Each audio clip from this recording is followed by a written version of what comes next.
Corona ಹತ್ತು ಕೂತು ವಿಶೇಷ ಕಾರ್ಯಕ್ರಮಕ್ಕೆ ಸ್ವಾಗತ. ನಾನು ಮಾಲ್ತೇಶ್. ನಾನು ಆನಂದ್ ಬುರ್ಲಿ. ಕಾರ್ಯಕ್ರಮ ಆರಂಭ ಮಾಡೋದಕ್ಕಿಂತ ಮುನ್ನ ಹೊತ್ತಿನ ಹೆಡ್ಲೈನ್ಸ್ ನೋಡ್ಕೊಂಬೋಣ ಬನ್ನಿ. ಪ್ರತಿ ಕ್ಷಣದ ಸುದ್ದಿಗಾಗಿ ಟಿವಿ9 ಕನ್ನಡ ಚಾನೆಲ್ಗೆ ಸಬ್ಸ್ಕ್ರೈಬ್ ಆಗಿ ಬೆಲ್ ಐಕಾನ್ ಒತ್ತಿ. ಒಂದೆಡೆ ಕೊರೋನಾ ಪಾಸಿಟಿವ್ ಪ್ರಕರಣಗಳು ಬಹಳ ಹೆಚ್ಚಾಗ್ತಾ ಇದೆ. ನಿಮ್ಮ ಗಮನಕ್ಕಿರಲಿ, ನಿನ್ನೆ 4,000 ಗಡಿ ದಾಟಿದೀವಿ ನಾವು. ಇಂಥ ಟೈಮ್ನಲ್ಲಿ ಬಹಳ ಎಚ್ಚರಿಕೆಯಿಂದ ಇರಬೇಕಾದಂತಹ ಸಂದರ್ಭ. ಎಲ್ಲರೂ ಕ್ವಾರಂಟೈನ್ ನಲ್ಲಿ ಇದ್ದೋರೆ ಅಂತ ಹೇಳಿ ನಾವು ಇಲ್ಲಿ ನೆಮ್ಮದಿಯಿಂದ ಇರೋಕ್ಕೂ ಆಗಲ್ಲ. ಯಾಕಂದ್ರೆ ಕ್ವಾರಂಟೈನ್ ಈಗ ಕ್ಯಾನ್ಸಲ್ ಮಾಡ್ತಾ ಇದ್ದಾರೆ. ಕೊರೋನಾ ಕೂಪಕ್ಕೆ ಕಾಲಿಡ್ತಾ ಇರುವಂತ ಕರ್ನಾಟಕಕ್ಕೆ ದೊಡ್ಡ ಕಂಟಕ ಕಾದ್ಬಿಟ್ಟಿದೆ. ಜುಲೈನ ಕೊರೋನಾ ಸುನಾಮಿಗೆ ತಡೆ ಹಾಕೋದಕ್ಕೆ ಹಾಗಾದ್ರೆ ಸಾಧ್ಯನೇ ಇಲ್ವಾ? ಈಗಾಗಲೇ ನಾವು ಮಾಡ್ಕೊಂಡಿರುವಂತ ಮಹಾ ಎಡವಟ್ಟುಗಳು ಎಂತದ್ದು? ಟಿವಿ9 ಮತ್ತೊಂದು ಅಭಿಯಾನ ಇದು. ಮುಂದೆ ಸೃಷ್ಟಿಯಾಗುವಂತ ಅವಾಂತರಗಳನ್ನ ಸರಿ ದಾರಿಗೆ ತರುವಂತಹ ನಿಟ್ಟಿನಲ್ಲಿ ಟಿವಿ9 ನಡೆಸ್ತಾ ಇರುವಂತಹ ಅಭಿಯಾನ ಇದು. ಸರ್ಕಾರ ಎಚ್ಚೆತ್ಕೊಳ್ಬೇಕಾಗಿದೆ. ಮಾಡ್ತಾ ಇರುವಂತ ತಪ್ಪನ್ನ ಗಮನಕ್ಕೆ ತರುವಂತ ಪ್ರಯತ್ನವನ್ನ ಮಾಡ್ತಾ ಇದ್ದೀವಿ. ಕರ್ನಾಟಕಕ್ಕೆ ಕೊರೋನಾ ಪೂರ್ಣ ಉರುಳು ಬಿಗಿದ್ರು ಕೂಡ ಆಶ್ಚರ್ಯ ಇಲ್ಲ. ದೊಡ್ಡ ಗಂಡಾಂತರ ಕಾಡಿದ್ರು ಆಶ್ಚರ್ಯ ಇಲ್ಲ. ನಾನು ಅದಕ್ಕೆ ಹೇಳಿದ್ದು, ನಿನ್ನೆ ತಾನೇ ನಾವು 4,000 ಗಡಿ ದಾಟಿದೀವಿ. ಈ ತಿಂಗಳು ಜೊತೆಗೆ ಮುಂದಿನ ತಿಂಗಳು ಅಂದ್ರೆ ಜುಲೈ ಸಂದರ್ಭದಲ್ಲಿ ಪೀಕಿಗೆ ಹೋಗುತ್ತೆ ಈ ಕೊರೋನಾ ಸೋಂಕಿತರ ಸಂಖ್ಯೆ ಅನ್ನುವಂತ ಒಂದು ಮಾಹಿತಿ ಇದೆ.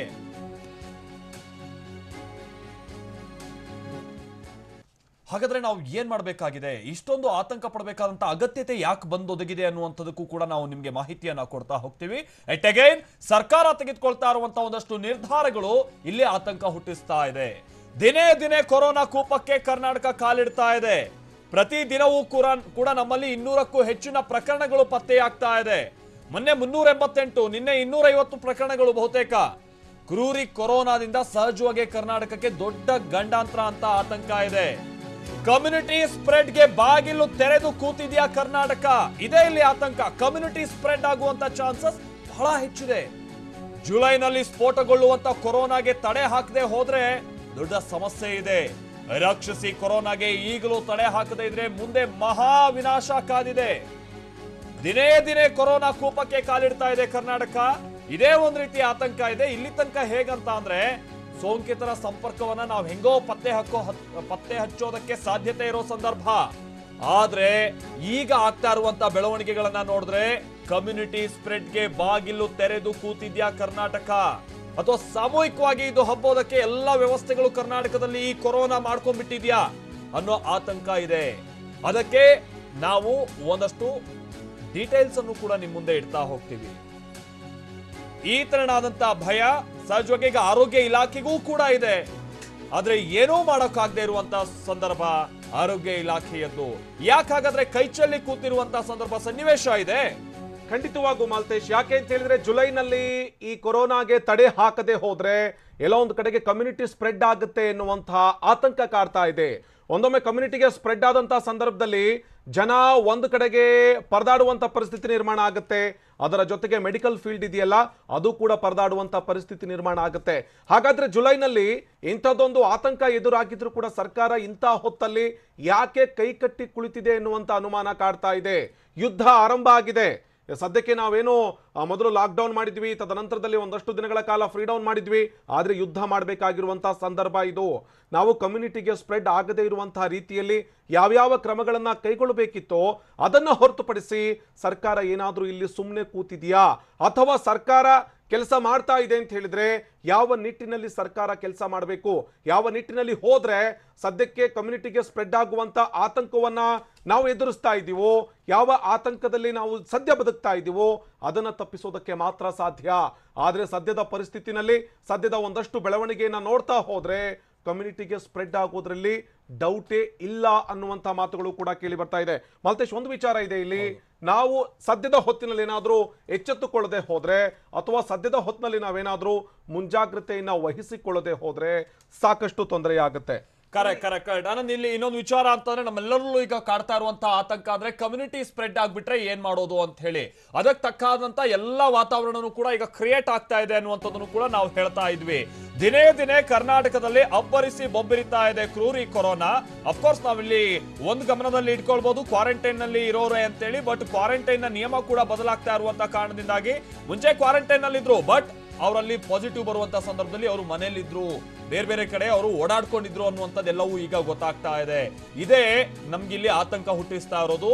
ಕಮ್ಯುನಿಟಿ ಸ್ಪ್ರೆಡ್ ಆಗುವಂತ ನಿಟ್ಟಿನಲ್ಲಿ ಕರ್ನಾಟಕ ಬಾಗಿಲು ತೆರೆದು ಕೂತಿದೆ ಅಂತ. ಕೊರೋನಾ ವಿಚಾರದಲ್ಲಿ ನಾವು ಮತ್ತೆ ಎಡವಟ್ಟುಗಳನ್ನ ಮಾಡ್ತಾ ಇದ್ದೀವಿ. ಮುಂದೆ ಕೊರೋನಾದಿಂದ ಸೃಷ್ಟಿಯಾಗುವಂತ ಅವಾಂತರಗಳನ್ನ ಸರಿದಾರಿತೆಗೆ ತರೋದಕ್ಕೆ ಹಾಗಾದ್ರೆ ಸಾಧ್ಯನೇ ಇಲ್ವಾ ಅನ್ನುವಂತ ಆತಂಕ ಇದೆ. ದಿನೇ ದಿನೇ ಕರ್ನಾಟಕದಲ್ಲಿ ಪರಿಸ್ಥಿತಿ ಬಿಗಡಾಯಿಸುವಂತ ಸನ್ನಿವೇಶ ಮುಂದಿನ ದಿನಗಳಲ್ಲಿ ನಾವು ಗಮನಿಸಿದ್ರು ಆಶ್ಚರ್ಯ ಇಲ್ಲ. ಹೌದು, ಕ್ವಾರಂಟೈನ್ ಕೇಂದ್ರದಲ್ಲೂ ಕೂಡ ಇದ್ದಂತವರಲ್ಲೇ ಅಲ್ಲೇ ಸಾಮೂಹಿಕವಾಗಿ ಹಬ್ಬಿರುವಂತದನ್ನು ಕೂಡ ನಾವು ನೋಡಿದೀವಿ. ಯಾಕಂತಂದ್ರೆ ಅದು ಅಗೈನ್ ಕ್ವಾರಂಟೈನ್ ಕೇಂದ್ರದಲ್ಲಿದ್ದಂತ ಅವ್ಯವಸ್ಥೆ. ಹೀಗಾಗಿ ಕ್ವಾರಂಟೈನ್ ಕೇಂದ್ರದಲ್ಲಿ ಇದ್ದೇ ಅವರನ್ನ ಮನೆಯಲ್ಲಿ ಬಿಡೋಕ್ಕೂ ಆಗ್ತಾ ಇಲ್ಲ, ಮನೆಯಲ್ಲಿ ಬಿಟ್ರೆ ಅವರನ್ನ ಫಾಲೋ ಅಪ್ ಮಾಡೋಕ್ ಆಗ್ತಾ ಇಲ್ಲ. ಆಮೇಲೆ ಒಂದಷ್ಟು ರಾಜ್ಯಗಳಿಂದ ಬಂದಂತವರನ್ನ ನಾವು ಕ್ವಾರಂಟೈನ್ಗೆ ಒಳಪಡಿಸದೆ ನೇರವಾಗಿ ಮನೆ ಅನ್ನುವಂತ ರೀತಿಯಾಗಿ ಎಲ್ಲವೂ ಕೂಡ ಒಂದಷ್ಟು ಸೂಚನೆ ಹೋಗ್ತಾ ಇದೆ. ಇದೆಲ್ಲವೂ ಕೂಡ ಬಹಳ ಆತಂಕ ಹುಟ್ಟಿಸ್ತಾ ಇರುವಂತ ಸನ್ನಿವೇಶ. ಅದ್ರ ಬಗ್ಗೆ ನಿಮ್ಗೆ ಮಾಹಿತಿಯನ್ನ ಕೊಡ್ತಾ ಹೋಗ್ತೀವಿ. ಸರ್ಕಾರ ತೆಗೆದುಕೊಳ್ಬೇಕಾಗಿರುವಂತ ನಿರ್ಧಾರ ಏನು ಇಂಥ ಟೈಮ್ ನಲ್ಲಿ, ಬಟ್ ಯಾಕೆ ಇಂಥ ಟೈಮ್ ನಲ್ಲಿ ಎಡವಿದಂತ ರೀತಿಯಾಗಿ ಕಂಡು ಬರ್ತಾ ಇದೆ ಅಂತ. ಸರ್ಕಾರ ಏನೋ ಎಡುತ್ತಾ ಇದೆ ಅಂತ ನಾವು ನೀವು ಸುಮ್ಮನೆ ಕೂರೋಕ್ಕಾಗಲ್ಲ. ಯಾಕಂತಂದ್ರೆ ಇದು ನಿಮ್ಮ ಜೀವನದ ಪ್ರಶ್ನೆ. ಎಚ್ಚೆತ್ತುಕೊಳ್ಳಬೇಕಾದಂತಹ ಅನಿವಾರ್ಯತೆ ಇದೆ. ಒಂದೊಮ್ಮೆ ಏನಾದ್ರೂ ಸದ್ಯಕ್ಕೆ ನಾವು ಎಚ್ಚೆತ್ತುಕೊಳ್ಳದೆ ಹೋದ್ರೆ ಮುಂದೊಂದು ದಿನ ನಡೆಯುವಂತಹ ದೊಡ್ಡ ಗಂಡಾಂತರಕ್ಕೆ ನಾವು ಸಾಕ್ಷಿ ಆಗಬೇಕಾಗತ್ತೆ. ಸರ್ಕಾರ ಸದ್ಯ ಎಚ್ಚೆತ್ತುಕೊಳ್ಬೇಕಾಗತ್ತೆ, ಜನ ಸದ್ಯಕ್ಕೆ ಎಚ್ಚೆತ್ತುಕೊಳ್ಬೇಕಾಗತ್ತೆ.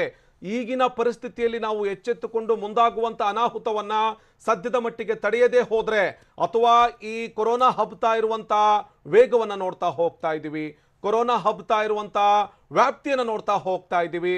ಒಂದೊಮ್ಮೆ ಇದಕ್ಕೆ ಕಡಿವಾಣವನ್ನ ಹಾಕದೆ ಹೋದ್ರೆ ಅಥವಾ ಇದನ್ನ ಕಂಟ್ರೋಲ್ ಮಾಡದೆ ಹೋದ್ರೆ ಮುಂದೊಂದು ದಿನ ದೊಡ್ಡದಾದಂತಹ ಗಂಡಾಂತರಕ್ಕೆ ನಾವೆಲ್ಲರೂ ಕೂಡ ಸಾಕ್ಷಿ ಆಗ್ತೀವಿ. ನಾವೆಲ್ಲರೂ ಕೂಡ ಕಣ್ಣಾರೆ ನೋಡ್ಬೇಕಾಗತ್ತೆ, ಜನ ಪರದಾಡೋದನ್ನ ನೋಡ್ಬೇಕಾಗತ್ತೆ, ವೈದ್ಯರು ಪರದಾಡೋದನ್ನ ನೋಡ್ಬೇಕಾಗತ್ತೆ. ಸರ್ಕಾರ ಉತ್ತರ ಕೊಡೋದಕ್ಕೆ ಸಾಧ್ಯ ಆಗದೆ ಅಥವಾ ಸರ್ಕಾರಕ್ಕೆ ಏನ್ ಮಾಡಬೇಕು ಅನ್ನೋದು ಗೊತ್ತಾಗದೆ ಪರದಾಡುವಂತ ಪರಿಸ್ಥಿತಿ ಕೂಡ ನಿರ್ಮಾಣ ಆದ್ರೂ ಅಚ್ಚರಿ ಇಲ್ಲ. ಕರೆಕ್ಟ್. ಆನಂದ್, ಇಲ್ಲಿ ಇನ್ನೊಂದು ವಿಚಾರ ಅಂತಾನೆ ನಮ್ಮಲ್ಲೆಲ್ಲರಲ್ಲೂ ಕೂಡ ಈಗ ಆಗ್ತಾ ಇರುವಂತ ಗೊಂದಲ, ಜೊತೆಗೆ ನಮ್ಮಲ್ಲಿ ಹುಟ್ಟುತ್ತಾ ಇರುವಂತ ಪ್ರಶ್ನೆ ಅಂತಂದ್ರೆ ಟೆಸ್ಟಿಂಗ್ಗೆ ಸಂಬಂಧಪಟ್ಟ ಹಾಗೆ. ಟೆಸ್ಟಿಂಗ್ ವಿಚಾರವಾಗಿನೇ ಈಗ ದೊಡ್ಡ ಅವಾಂತರ ಸೃಷ್ಟಿಯಾದ್ರೂ ಕೂಡ ಆಶ್ಚರ್ಯ ಇಲ್ಲ. ಟೆಸ್ಟಿಂಗ್ ವಿಚಾರವಾಗಿ ಅವಾಂತರ ಸೃಷ್ಟಿಯಾದ್ರೂ ಕೂಡ ಆಶ್ಚರ್ಯ ಇಲ್ಲ. ಕರ್ನಾಟಕದಲ್ಲಿ ಕೊರೋನಾ ಟೆಸ್ಟ್ನದೇ ದೊಡ್ಡ ಟೆನ್ಷನ್ ಆಗ್ತಾ ಇದೆ. ಯಾಕೆ ಹಾಗಾದ್ರೆ?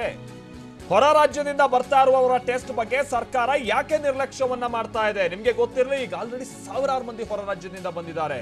ಬಟ್ ಅವ್ರದೆಲ್ಲ ಟೆಸ್ಟ್ ಆಗಿದ್ಯಾ? ಸಮುದಾಯಕ್ಕೆ ಕೊರೋನಾ ಹರಡೋದಕ್ಕೆ ಸರ್ಕಾರನೇ ಇಲ್ಲಿ ಕಾರಣ ಆಗ್ತಾ ಇದೆಯಾ ಅಂತ ಸಹಜವಾಗಿ ಅನ್ಸುತ್ತೆ. ಕೊರೋನಾ ಟೆಸ್ಟ್ ವಿಚಾರದಲ್ಲಿ ಅಧಿಕಾರಿಗಳು ಹಾಗೆ ಸಚಿವರು ಹೇಳ್ತಾ ಇರುವಂತ ಮಾತು ಕೇಳಿದ್ರೆ ಟೆಸ್ಟಿಂಗ್ ಸಂಬಂಧಪಟ್ಟಂತೆ ಹಿಂದೆ ನಾವು ಗಮನಿಸಿದ್ವಲ್ಲ, ಮಾಸ್ ಆಗಿ ಟೆಸ್ಟ್ ಮಾಡುವಂತ ನಿಟ್ಟಿನಲ್ಲಿ ಸರ್ಕಾರ ಮಾಡ್ತಾ ಇದ್ದಂತ ಪ್ರಯತ್ನ ಅದು ಬಹುಶಃ ಆಗಲ್ಲ. ಇನ್ನು ನಿರ್ಲಕ್ಷಿಸ್ತಾ ಇರುವಂತ ಕಾರಣದಿಂದಾಗಿ ಅದರಲ್ಲೂ ಕೂಡ ಈ ಮಕ್ಕಳು, ಪ್ರಮುಖವಾಗಿ ಹಿರಿಯರಿಗೆ ದೊಡ್ಡ ಸಮಸ್ಯೆ ಆಗ್ಬೋದು. ಇನ್ನು ಟೆಸ್ಟಿಂಗ್ ವಿಚಾರವಾಗಿ ನೋಡೋದಾದ್ರೆ ನಾವು ಇಲ್ಲಿ ತನಕ ರ್ಯಾಂಡಮ್ ಟೆಸ್ಟ್ ವಿಚಾರವಾಗಿ ಬಹಳ ತಲೆ ಕೆಡಿಸ್ಕೊಂಡು ಮಾಡ್ತಾ ಇಲ್ಲ. ಮೊದಲಿಗೆ ಬಹಳ ರ್ಯಾಂಡಮ್ ಟೆಸ್ಟ್ ಅನ್ನುವಂತ ವಿಚಾರವಾಗಿ ಆರೋಗ್ಯ ಇಲಾಖೆ ಕೂಡ ತಲೆ ಕೆಡಿಸ್ಕೊಳ್ತಾ ಇತ್ತು. ಬಟ್ ಅದಾದ ನಂತರದಲ್ಲಿ ಆಗ್ಲಿಲ್ಲ. ಯಾಕಂತಂದ್ರೆ ಹೊರ ರಾಜ್ಯದಿಂದ ಬರ್ತಾ ಇರೋರ ಕಡೆಗೆ ಗಮನ ಕೊಡೋಕೆ ನಮ್ಗೆ ಆಗ್ತಾ ಇಲ್ಲ. ಪ್ರತಿನಿತ್ಯನೂ ಕೂಡ 2-3 ಸಾವಿರದಷ್ಟು ಹೊರ ರಾಜ್ಯದಿಂದ ಜನ ಬರ್ತಾ ಇದ್ದಾರೆ. ಬಟ್ ನಮ್ಮಲ್ಲಿ 10,000 12,000 ಟೆಸ್ಟ್ ಗಳನ್ನ ನಾವು ಮಾಡೋಕೆ ನಮ್ಗೆ ಸಾಮರ್ಥ್ಯ ಇದೆ ಅಂತ ಸರ್ಕಾರ ಏನೋ ಹೇಳ್ತಾ ಇದೆ ಆರೋಗ್ಯ ಇಲಾಖೆ. ಆದ್ರೆ ಅದು ಆಗ್ತಾ ಇಲ್ಲ. ಹೊರ ರಾಜ್ಯದಿಂದ ಬರೋರನ್ನೇ ಸುಧಾರಿಸೋಕ್ ಆಗ್ತಾ ಇಲ್ಲ ಅನ್ನೋದು. ಹೊರ ರಾಜ್ಯದಿಂದ ಬರುವಂತವರನ್ನ ನಾವು ಟೆಸ್ಟ್ಗೆ ಒಳಪಡಿಸಬೇಕಾದಂತ ಅನಿವಾರ್ಯತೆ ಎಷ್ಟಿದೆ? ಅದರಲ್ಲೂ ಕೂಡ ಯಾವ್ಯಾವ ರಾಜ್ಯದವರನ್ನ ಪ್ರಮುಖವಾಗಿ ನಾವು ಟೆಸ್ಟ್ಗೆ ಒಳಪಡಿಸಬೇಕಾದಂತ ಅನಿವಾರ್ಯತೆ ಇದೆ. ಆದ್ರೆ ಸದ್ಯ ರಾಜ್ಯ ಸರ್ಕಾರ ಮಾಡ್ತಾ ಇರೋದೇನೋ ಅಥವಾ ಆರೋಗ್ಯ ಇಲಾಖೆ ಮಾಡ್ತಾ ಇರೋದೇನೋ ಅದ್ರ ಬಗ್ಗೆ ನಿಮ್ಗೆ ಮೊದಲಿಗೆ ಡೀಟೇಲ್ಸ್ ಕೊಟ್ಬಿಡ್ತೀವಿ. ನೋಡಿ, ನಿಮ್ಗೆ ಇದನ್ನ ನೋಡಿದಂತ ಸಂದರ್ಭದಲ್ಲೇ ಬಹಳ ಸ್ಪಷ್ಟವಾಗಿ ಗೊತ್ತಾಗ್ಬಿಡುತ್ತೆ ಇದು ಮುಂದೆ ದೊಡ್ಡ ಅವಾಂತರ ಸೃಷ್ಟಿಯಾದ್ರೂ, ಇದರಿಂದನೇ ಸೃಷ್ಟಿಯಾದ್ರೂ ಆಶ್ಚರ್ಯ ಇಲ್ಲ ಅಂತ. ತೆಲಂಗಾಣ ಹಾಗೆ ಗುಜರಾತ್ನಿಂದ ಬರ್ತಾ ಇರುವವರನ್ನ ನಾವು ಟೆಸ್ಟ್ ಮಾಡ್ತಾ ಇಲ್ಲ. ಮಹಾರಾಷ್ಟ್ರ, ತಮಿಳುನಾಡು, ಆಂಧ್ರ ಪ್ರದೇಶದಿಂದ ಬರ್ತಾ ಇರೋರನ್ನು ಟೆಸ್ಟ್ ಮಾಡ್ತಾ ಇಲ್ಲ. ಸಚಿವರು ಹೇಳ್ತಾರೆ ಗುಣಲಕ್ಷಣಗಳು ಇದ್ರೆ ಮಾತ್ರ ನಾವು ಟೆಸ್ಟ್ ಮಾಡ್ತೀವಿ ಅಂತ ಸಚಿವರೇನೋ ಹೇಳ್ತಾ ಇದ್ದಾರೆ. ಇಲ್ವಾದಲ್ಲಿ ಅವರಿಗೆ ಟೆಸ್ಟ್ ಮಾಡೋದಿಲ್ಲ ಅಂತ ಸಚಿವರೇ ಈಗ ಖುದ್ದಾಗಿ ಹೇಳ್ತಾ ಇದ್ದಾರೆ. ಇದೇ ಇಲ್ಲಿ ಆತಂಕ ನಮಗೆ ತಂದಿಡ್ತಾ ಇದೆ. ಟೆಸ್ಟ್ ಮಾಡದೆ ಜನರೊಂದಿಗೆ ಬೆರೆಯೋದಕ್ಕೆ ಅಧಿಕಾರಿಗಳೇ ಬಿಡ್ತಾ ಇದ್ದಾರೆ. ಇದು ಸಮಸ್ಯೆ. ನಿಮಗೆ ಗೊತ್ತಿರಲಿ, 80%ಕ್ಕಿಂತ ಹೆಚ್ಚು ಸೋಂಕಿನ ಲಕ್ಷಣಗಳು ಇಲ್ಲದೆ ಕೊರೋನಾ ಇರುವಂತದ್ದು ಪ್ರೂವ್ ಆಗ್ತಾ ಇರುವಂತದ್ದು ನಮ್ಗೀಗ ಟೆಸ್ಟ್ ಮಾಡಿದಂತ ಸಂದರ್ಭದಲ್ಲಿ ಇಲ್ಲಿ ತನಕದ ನಾವು ಹಿಸ್ಟ್ರಿ ತೆಗೆದುಕೊಂಡಂತ ಸಂದರ್ಭದಲ್ಲಿ. ಹೀಗಾಗಿ ಸೋಂಕಿನ ಲಕ್ಷಣಗಳಿದ್ರೆ ಮಾತ್ರ ನಾವು ಟೆಸ್ಟ್ ಮಾಡ್ತೀವಿ ಅಂತ ಈಗ ಸರ್ಕಾರ ಹೇಳ್ತಾ ಇರೋದನ್ನ ನೋಡಿದ್ರೆ ಸೋಂಕಿನ ಲಕ್ಷಣಗಳು ಸಹಜವಾಗಿ ಕಂಡು ಬರಲ್ಲ ಬಹಳಷ್ಟು ಮಂದಿಯಲ್ಲಿ. ಬಟ್ ಅವ್ರು ಹೊರಗಡೆ ಎಲ್ಲ ಓಡಾಡ್ಕೊಂಡಿದ್ದಾರೆ, ಅವರಿಂದ ಬೇರೆಯವರಿಗೆ ಹಬ್ಬುತ್ತೆ. ಇಮ್ಯುನಿಟಿ ಪವರ್ ಇಲ್ಲದೆ ಇದ್ದಂತವರಿಗೆ ಇದರಿಂದ ಬಹಳ ಕುತ್ತು ತರಬಹುದು. ಇದೇ ಸಮುದಾಯಕ್ಕೆ ಹರಡ್ತಾ ಹೋದ್ರೆ ಮಕ್ಕಳು ವೃದ್ಧರಿಗೆ ಬಹಳ ಹಿಂಸೆ ಆಗ್ಬಹುದು. ಮಕ್ಕಳು ಮತ್ತು ವಯಸ್ಸಾದಂತವರ ಜೀವಕ್ಕೆ ಇದು ಅಪಾಯ ಕಟ್ಟಿಟ್ಟ ಬುತ್ತಿ. ಅದರ ಜೊತೆಗೇನೆ ಸ್ಕೂಲ್ಗಳು ಬೇರೆ ಶುರು ಮಾಡೋದಕ್ಕೆ ನಮ್ಮ ಸರ್ಕಾರ ಮುಂದಾಗ್ತಾ ಇದೆ. ಇಂಥ ಟೈಮ್ನಲ್ಲಿ ಮಕ್ಕಳ ಓಡಾಟ ಕೂಡ ಬಹಳ ಸಹಜವಾಗಿ ಬಹಳ ಇರುತ್ತೆ. ಆ ಟೈಮ್ನಲ್ಲಿ ಮಕ್ಕಳನ್ನ ಇದಕ್ಕೆ ಸಂಬಂಧಪಟ್ಟ ಹಾಗೆ ನಾವು ಬಹಳ ಕಂಟ್ರೋಲ್ ನಲ್ಲಿ ಇಡುವಂತ ಚಾನ್ಸಸ್ ತೀರಾ ಕಮ್ಮಿ ಇರುತ್ತೆ.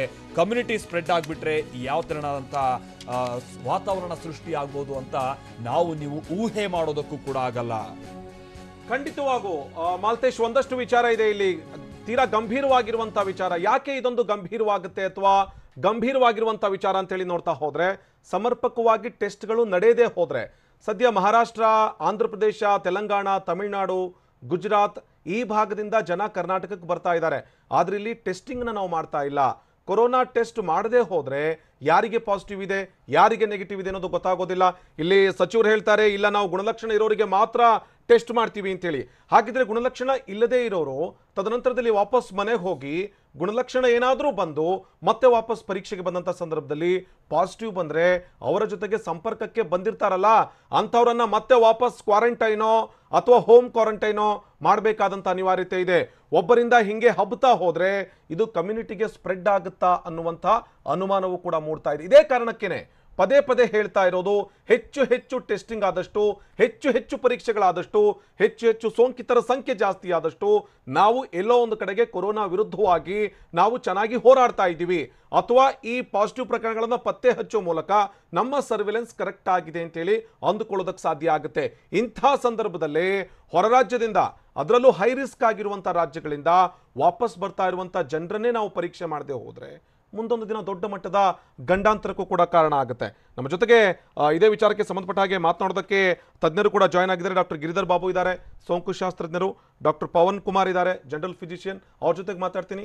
ಡಾಕ್ಟರ್ ಗಿರಿಧರ್ ಬಾಬು ಅವರೇ, ಒಂದು ವಿಚಾರ ಇತ್ತು, ಟೆಸ್ಟಿಂಗ್ ವಿಚಾರಕ್ಕೆ ಸಂಬಂಧಪಟ್ಟ ಹಾಗೆ ಮೊದಲಿಂದ ಕೂಡ ನೀವೊಂದು ಮಾತು ಹೇಳ್ತಾ ಇದ್ರಿ, ಎಷ್ಟರ ಮಟ್ಟಿಗೆ ನಾವು ಸರ್ವಿಲೆನ್ಸ್ ಮಾಡ್ತೀವಿ, ಎಷ್ಟರ ಮಟ್ಟಿಗೆ ನಾವು ಟೆಸ್ಟ್ ಮಾಡ್ತೀವಿ, ಅದರ ಆಧಾರದ ಮೇಲೆ ನಾವು ಗೆದ್ದುವೋ ಸೋತ್ವೋ ಪತ್ತೆ ಹಚ್ತಾ ಇದೀವೋ, ಯಾವ ದಾರಿನಲ್ಲಿ ಇದ್ದೀವಿ ಅನ್ನೋದು ಗೊತ್ತಾಗುತ್ತೆ ಅಂತೇಳಿ.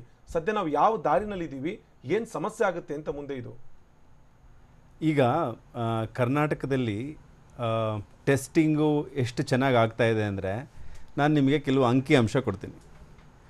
ಇಡೀ ಭಾರತ ದೇಶದಲ್ಲಿ ಒಂದು 3,000 ಪರ್ ಮಿಲಿಯನ್, ಅಂದರೆ 10 ಲಕ್ಷ ಜನಕ್ಕೆ 3,000ದಷ್ಟು ಟೆಸ್ಟ್ ಆಗ್ತಾಯಿದೆ.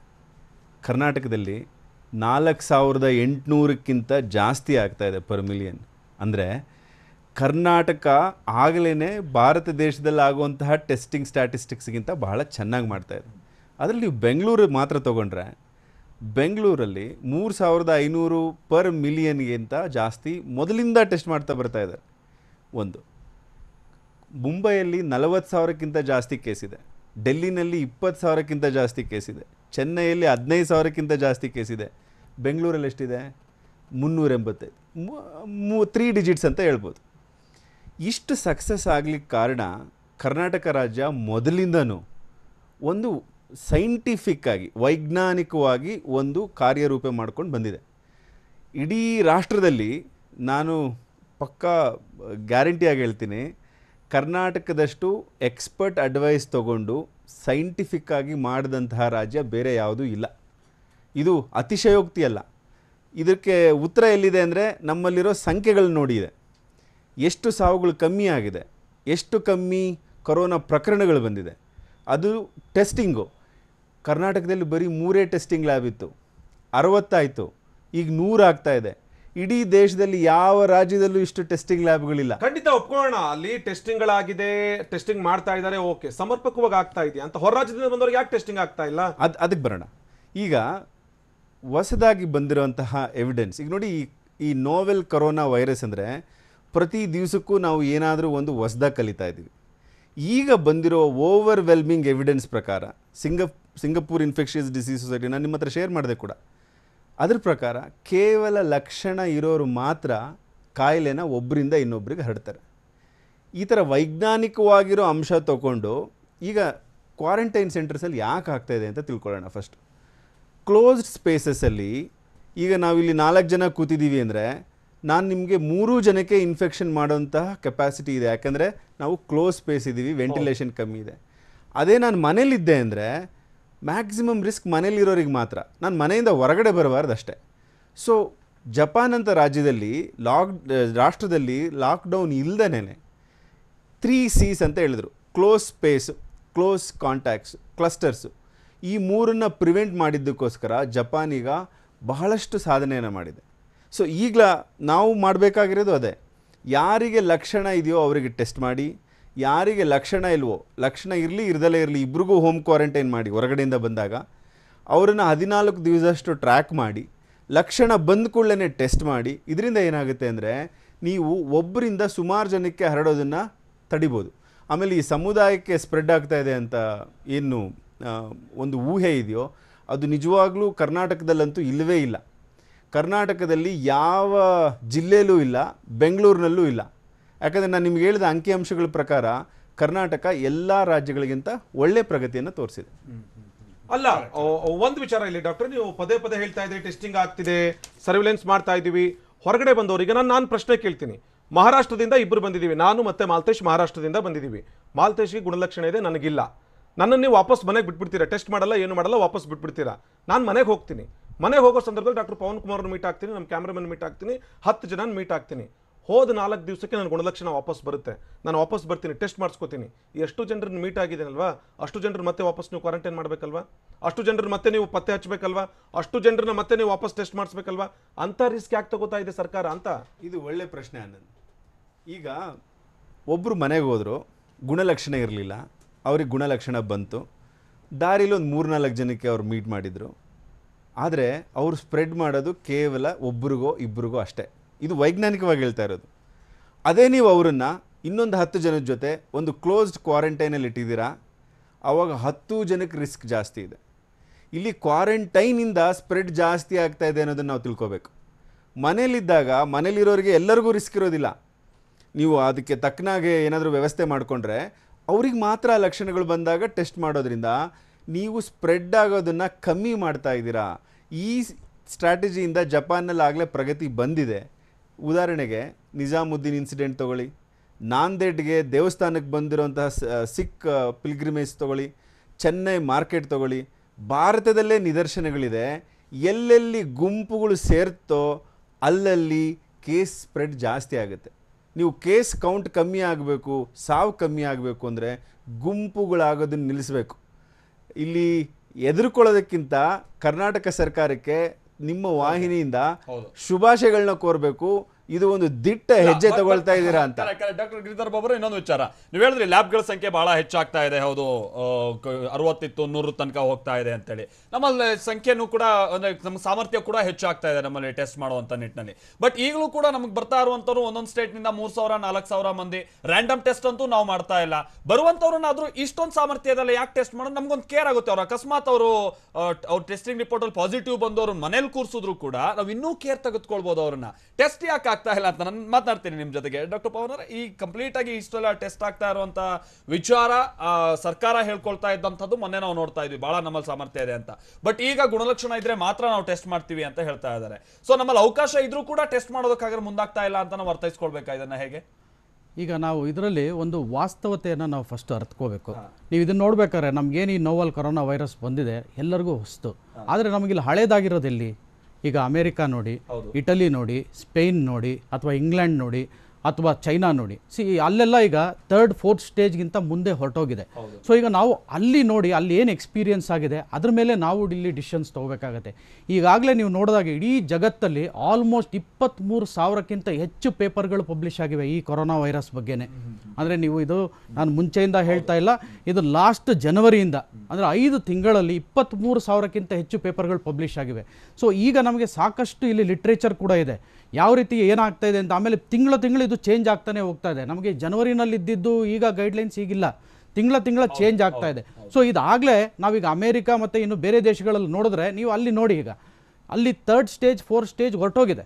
ಸೊ ಈಗ ನಮ್ಮಲ್ಲೂ ಕೂಡ ಈಗ ನೀವು ಕೊರೋನಾ ವೈರಸ್ ನಾವೀಗ 2nd ಸ್ಟೇಜಲ್ಲಿ ಅದನ್ನ ಹಿಡಿದಿಡೋಕ್ಕಾಗಲ್ಲ.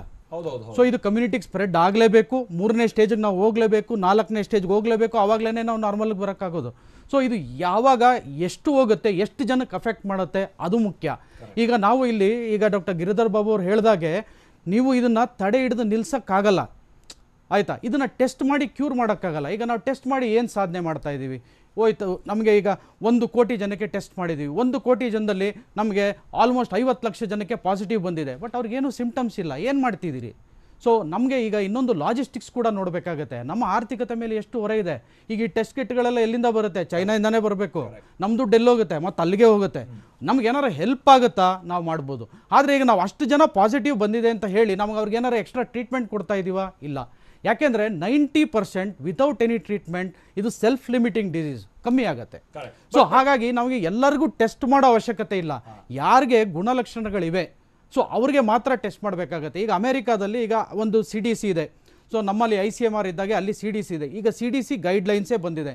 ಅಲ್ಲಿ ಯಾರಿಗೆ ಗುಣಲಕ್ಷಣಗಳಿವೆ ಅವ್ರಿಗೆ ಮಾತ್ರ ಟೆಸ್ಟ್ಗಳನ್ನು ಮಾಡ್ತಾರೆ. ಸೊ ಅವರಲ್ಲೂ ಕೂಡ ಈಗ ಟೆಸ್ಟ್ ಮಾಡಿ ಪಾಸಿಟಿವ್ ಏನಾರು ಬಂದರೆ ಮನೆಯಲ್ಲೇ ಕ್ವಾರಂಟೈನ್ ಮಾಡ್ತಾ ಇದ್ದಾರೆ, ಆಸ್ಪತ್ರೆ ಕರೀತಾ ಇಲ್ಲ. ಇವನ್ ಫೀವರ್ ಇರೋದು. ಡಾಕ್ಟರ್, ಅಮೆರಿಕ ನೀವು ಹೇಳಿದ್ರಿ ನಮ್ಮಕ್ಕಿಂತ ಸ್ಟೇಜ್ ಅಲ್ಲಿ ಮುಂದೆ ಹೋಗಿದೆ ಅನ್ನುವಂಥದ್ದು. ಬಟ್ ಟೆಸ್ಟಿಂಗ್ ಅಲ್ಲೂ ಕೂಡ ನಮ್ಗಿಂತ ಬಹಳ ಮುಂದಿದ್ದಾರೆ ಅವರು, ಒಂದು 5-6 ಪಟ್ಟು ಜಾಸ್ತಿ ಮುಂದಿದ್ದಾರೆ. ಒಂದು ಎರಡನೇದಾಗ ಅವ್ರು ಆರಂಭಿಕ ಹಂತಲ್ಲಿ ನೀವು ಹೇಗೆ ಗೈಡ್ಲೈನ್ಸ್ ವಿಚಾರ ಹೇಳ್ತಾ ಬಂದ್ರಿ, ಆರಂಭಿಕ ಹಂತಲ್ಲಿ ಅವ್ರದ್ದು ಕೂಡ ಪಾಸಿಟಿವ್ ಬಂದ್ರು ಕೂಡ ಅವ್ರು ಮನೆಯಲ್ಲೇ ಇರಬೇಕು, ಅವರಲ್ಲಿ ಏನಾದ್ರೂ ಹೆಚ್ಚಿನ ಸಿಂಪ್ಟಮ್ಸ್ ಹೆಚ್ಚಿನ ಸಮಸ್ಯೆನೇ ಮಾತ್ರ ಹಾಸ್ಪಿಟಲ್ಗೆ ಬನ್ನಿ ಅನ್ನುವಂಥದ್ದಿತ್ತು. ಆ ಥರದ ಗೈಡ್ಲೈನ್ಸ್ ನಮಗೂ ಕೂಡ ಇಲ್ಲಿ ಒಳಪಡಿಸ್ಕೊಳ್ಳೋಕೆ ಅವಕಾಶ ಇದೆಯಲ್ಲ. ಪಾಸಿಟಿವ್ ಕಂಡಿಡ್ಬಿಟ್ರೆ ಮನೆಯಲ್ಲೇ ಬಿಟ್ಬಿಟ್ಟು ಆ ನಂತರದಲ್ಲಿ ಜಾಸ್ತಿ ಸಿಂಪ್ಟಮ್ಸ್ ಬಂದ್ರೆ ಬನ್ನಿ ಅನ್ನುವಂಥದ್ದು. ಸೊ ಅದಕ್ಕೋಸ್ಕರ ಟೆಸ್ಟಿಂಗ್ ಇಲ್ಲಿ ಮುಖ್ಯ ಆಗುತ್ತೆ ಅಂತ ಅನ್ಸುತ್ತೆ. ನಾನು ಮಾತಾಡ್ತೀನಿ ಇದ್ರ ಜೊತೆಗೆ ನಿಮ್ಮ ಜೊತೆಗೆ. ಇದರ ಜೊತೆಗೆ ಟೆಸ್ಟಿಂಗ್ ಒಂದಾಯ್ತು, ಕ್ವಾರಂಟೈನ್ಗೆ ಸಂಬಂಧಪಟ್ಟಂತೆನೂ ಆಯ್ತು. ಕ್ವಾರಂಟೈನ್ ಸಂಬಂಧಪಟ್ಟಂತೆ ಬಹಳ ಗೊಂದಲ ಇದೆ. ಅಲ್ಲಿ ಗೈಡ್ಲೈನ್ಸ್ ಕೂಡ ಬಹಳ ಚೇಂಜ್ ಆಗ್ತಾ ಇರುವಂತದನ್ನು ಕೂಡ ನಾವು ನೋಡ್ತಾ ಇದೀವಿ. ಮಹಾರಾಷ್ಟ್ರದಿಂದ ಬಂದವರಿಗೆ ಮಾತ್ರ ಕ್ವಾರಂಟೈನ್, ಉಳಿದಂತವರಿಗೆ ಬೇಡ ಅನ್ನುವಂತ ನಿರ್ಧಾರಕ್ಕೂ ಕೂಡ ಸರ್ಕಾರ ಬಂದಿದೆ. ಡಾಕ್ಟರ್ ಹೇಳ್ದಂಗೆ ಕ್ವಾರಂಟೈನ್ಗೆ ಒಳಪಡಿಸುವಂತದೇ ಸಮಸ್ಯೆ ಅನ್ನುವಂಥದ್ದನ್ನು ಕೂಡ ಹೇಳ್ತಾರೆ. ಕ್ವಾರಂಟೈನ್ ಒಳಪಡಿಸಿದ್ರೆ ಒಳ್ಳೇದು ಅನ್ನುವಂತ ರೀತಿಯಲ್ಲೂ ಕೂಡ ಅಭಿಪ್ರಾಯ ಇದೆ. ಈ ಗೊಂದಲಕ್ಕೆ ಸಂಬಂಧಪಟ್ಟಂತೆ ಕೂಡ ನಾವು ಮಾತಾಡೋಣ. ಇನ್ಸೈಡ್ ಸುದ್ದಿ ಸೋಮವಾರದಿಂದ ಶನಿವಾರ ಸಂಜೆ 7 ಗಂಟೆಗೆ TV9 ನಲ್ಲಿ ಮಾತ್ರ.